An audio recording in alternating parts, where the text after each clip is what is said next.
મિત્રો જોવો જોઈએ ગુણોત્તરના દાખલા છે એ કઈ રીતે સોલ્વ થાય છે. આ દાખલાનું સોલ્યુશન જોયા પછી તમને આ પ્રકારના દાખલાઓમાં કોઈ દિવસ હેરાનગતિ નહીં થાય. તો જોવો જોઈએ મિત્રો કે વર્ગખંડમાં છોકરા અને છોકરીઓની સંખ્યાનો ગુણોત્તર. તો મિત્રો અહીં ગુણોત્તર આપેલો છે, બરાબર છે. આગળ વાંચવાનું ને હારે હારે કરતું જવાનું. ગુણોત્તર કેટલો આપેલો છે મિત્રો?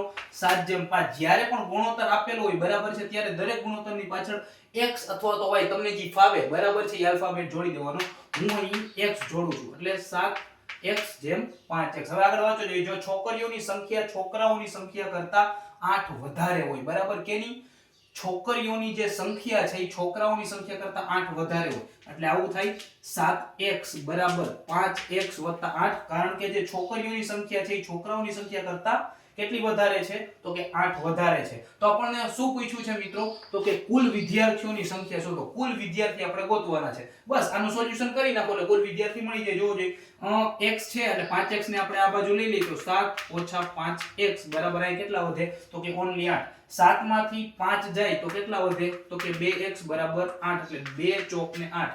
x બરાબર કેટલા થાય મિત્રો? તો કે 4. તો 7x છે અહીંયા તમે 4 મૂકો એટલે આ 28 થાય, બરાબર છે.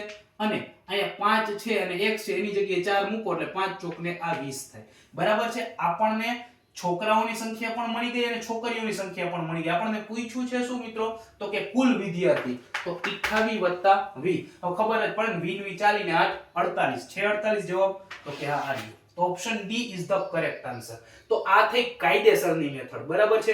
ગેરકાયદેસર આપણે કરવું હોય તો પણ તમે કરી શકો છો, પણ તમને આ બેઝ આવડો જોઈએ. કઈ રીતે? તો મિત્રો ગુણોત્તર કેટલો આપેલો છે? 7/5. 7 ને 5 કેટલા થાય? તો કે 12, બરાબર. તો નીચે જવાબ એવો જ આવે, બરાબર છે, કે જેને તમે 12 વડે છે નિશેષ ભાંગી શકો, બરાબર છે. જોવો જોઈએ 38 ને ભાંગી શકાય? નો ભાંગી શકાય. 40 ને ભાંગી શકાય? નો ભાંગી શકાય. 65 ને ભાંગી શકાય?